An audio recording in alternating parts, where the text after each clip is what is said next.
Aray ka! December 20 na mga boss. This is the last day of our operations here at Road Trend Philippines. Good morning sa inyo. And dun sa mga gustong pang magpa-schedule today, pasensya na mga boss dahil sobrang puno na po kami.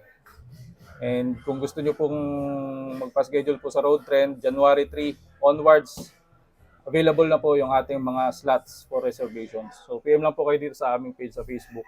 So ito po yung update natin for today.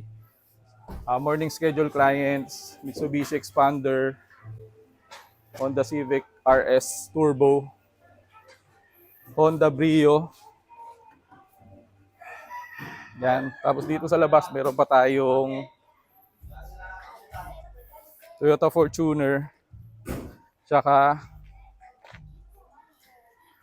Suzuki Espresso. So yan, puno na tayo dito sa ating shop. Morning scheduled clients po yan.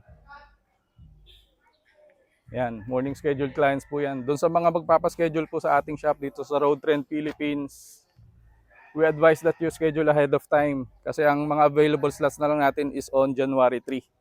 So yun po yung resume ng operations natin January 3 onwards doon sa mga magpapaschedule ng preventive maintenance ng inyong mga sasakyan. PM lang po kayo dito sa page natin sa Road Trend Philippines sa Facebook.